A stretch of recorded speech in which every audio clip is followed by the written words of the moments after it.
Bonjour! Dans cette vidéo, je vais présenter la théorie de l'information de Shannon et Weaver, qui nous aide à mieux comprendre la communication technique et à comparer l'efficacité de différentes technologies pour transmettre l'information. Par exemple, est-ce que le gouvernement devrait arrêter d'envoyer des documents écrits et utiliser l'intelligence artificielle? Quand des gestes non-verbaux seraient-ils plus efficaces qu'une conversation en face à face? Pour répondre à ces questions, nous examinerons comment Shannon et Weaver entendent la communication. Nous utiliserons leur théorie pour modéliser la transmission d'informations avant d'identifier 3 menaces pour la transmission efficace d'informations. Comment Shannon et Weaver entendent-ils la communication? Ils entendent la communication comme la transmission de messages sur de grandes distances. À leur époque, on utilisait des technologies comme ces poteaux télégraphiques pour envoyer des messages. J'imagine que vous n'avez jamais vu un télégraphe, un outil inventé au 19e siècle pour envoyer des messages rapidement. Voici un exemple. Évidemment, le télégraphe est seulement efficace si le message est le même au départ et à l'arrivée. Le modèle de Shannon et Weaver nous permet de mesurer et comparer les messages codés et décodés. Pourquoi Shannon et Weaver étaient-ils si préoccupés par le codage? Il faut savoir que Shannon était étudiant en génie électrique et en mathématiques dans les années 30. Pendant la Seconde Guerre mondiale, il était cryptographe pour les services secrets de l'armée. Il est alors chargé de localiser dans le code ennemi les parties signifiantes, cachées, au milieu du brouillage. Après la guerre, Shannon était auteur d'un livre sur sa théorie mathématique de l'information, écrit avec un ajout de Warren Weaver, son supérieur dans les services secrets. Il est devenu professeur au Massachusetts Institute of Technology de 1958 à 1978 et employé au laboratoire Bell de 1941 à 1972, encore intéressé par la transmission efficace de l'information. Maintenant, nous allons utiliser une situation très familière pour décrire les éléments de leur modèle et pour décortiquer les étapes dans la transmission d'un message. Claudia! Allô, Christine? Est-ce que tu es là? Es-tu là? Skype ne fonctionne presque jamais. Es-tu là? Claudia? La source d'information produit un message. L'émetteur transforme le message en signaux. Le canal est le moyen utilisé pour transporter les signaux. Le récepteur reconstruit le message à partir des signaux et la destination est la personne à laquelle le message est envoyé. Pendant ce processus, la transmission des messages peut être perturbée par du bruit. Si nous utilisons le modèle pour analyser ce qui s'est passé dans l'appel Skype raté, nous pourrions dire que mon cerveau était la source d'information. J'avais l'idée de parler avec Claudia à distance. L'émetteur, dans ce cas, était le microphone qui a transformé le message vocal. Le message émis était « Claudia? Claudia, es-tu là? » Le canal était l'air ou les ondes magnétiques, comme vous voulez. Nous entendons que le message n'était jamais reçu ou qu'il était incompréhensible parce que les mots n'étaient pas clairs. Le récepteur était son ordinateur et elle était la destination. Où se trouvait le bruit? Peut-être le message était perturbé par une tempête de neige. Le problème était le canal.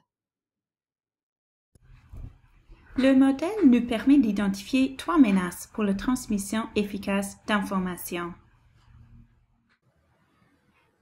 Les 2 premières menaces augmentent les pertes en cours de transmission. La dernière diminue la vitesse de transmission du message. La première menace est le bruit, que nous allons analyser par le biais d'une courte étude de cas. Nous allons utiliser le modèle pour analyser une interface pour aider les personnes en situation de handicap à accéder aux services gouvernementaux en Australie. Au lieu d'envoyer des lettres rédigées dans un langage bureaucratique incompréhensible, le gouvernement a proposé d'utiliser l'intelligence artificielle pour rendre les services plus accessibles. Les clients vont interagir avec un avatar qui s'appelle Nadia. Comme vous pouvez voir dans la photo, la voix de Nadia est celle de Cate Blanchett. Pouvons-nous reconstituer le schéma de Shannon et Weaver pour décrire le problème auquel le gouvernement faisait face avant la création de Nadia? La source d'information est le bureau d'assurance du gouvernement pour les personnes en situation de handicap. L'émetteur, qui transforme l'information en signaux, est un logiciel qui génère des lettres officielles. Le signal dans ce cas est « Vous êtes admissible aux avantages suivants ». Le canal utilisé pour transporter les signaux est le service postal. Le signal reçu pourrait être différent que le signal émis. Comme beaucoup de documents gouvernementaux, nous pouvons imaginer que le message n'est pas facile à comprendre. Le récepteur est l'individu qui lit la lettre, possiblement pas le client. La destination est le client, la personne en situation de handicap. Nous allons un instant identifier ensemble les sources de bruit potentielles. Peut-être le service postal perd la lettre. Le problème est le canal. Si le texte est impossible à déchiffrer, le bruit touche au signal reçu.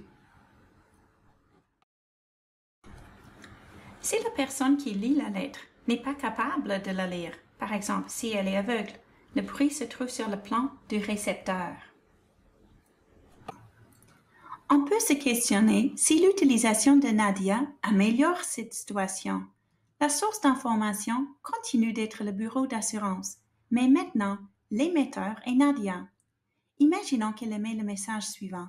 Comment puis-je vous aider? Posez-moi des questions. Maintenant, c'est à vous de mettre la vidéo en pause et réparer le canal, le signal reçu et le récepteur en lien avec le cas de Nadia.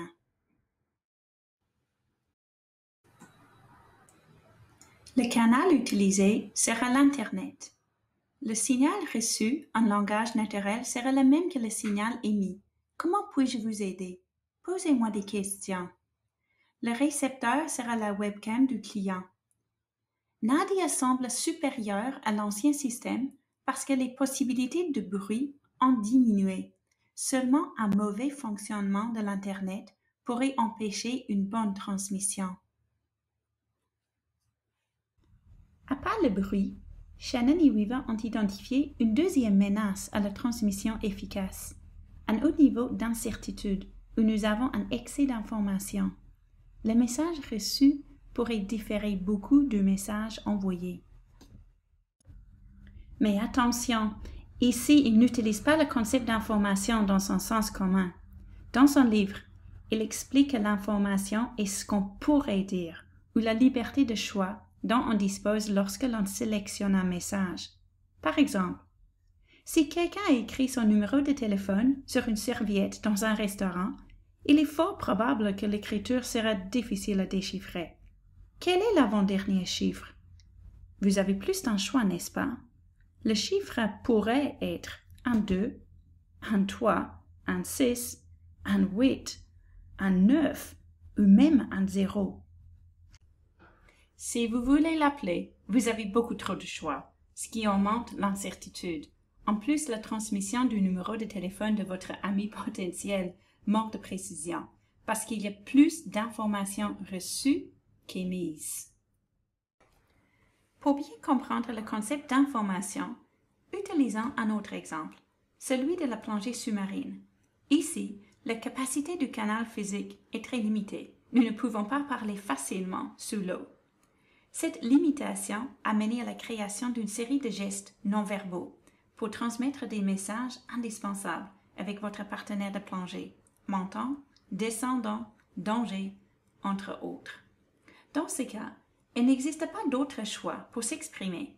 L'information étant très limitée, l'incertitude est minimisée et la transmission du message est plus efficace. La troisième et dernière menace pour la transmission efficace est la redondance. La redondance diminue la vitesse de transmission, parce que nous avons une répétition inutile d'informations.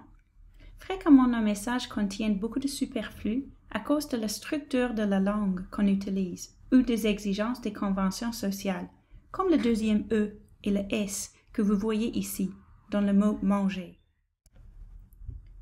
Faisons un exercice pour voir la redondance en pratique. Voici un extrait de la 4e de couverture du roman suédois « Le vieux qui ne voulait pas fêter son anniversaire » par Jonas Jonasson. J'ai supprimé au hasard chaque 7e mot. Mettez la vidéo en pause et remplissez les blancs. Maintenant, mettez la vidéo en pause pour comparer vos réponses avec celles de l'éditeur. Probablement, vous avez deviné la plupart des réponses parce que vous comprenez la structure du français.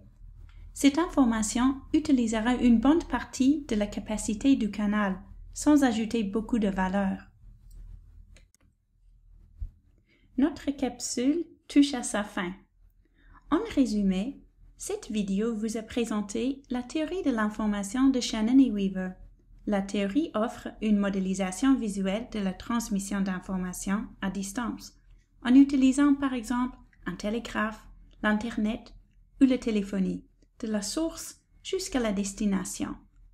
Nous avons aussi identifié 3 menaces pour une transmission efficace: le bruit, un excès d'informations et la redondance. Le bruit peut interrompre la transmission à différents moments. Un excès d'informations augmente les pertes en cours de transmission et la redondance diminue sa vitesse.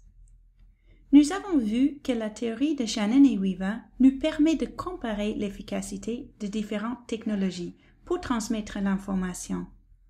À mon avis, l'intelligence artificielle semble plus efficace que l'envoi d'une lettre par la poste pour les personnes en situation de handicap.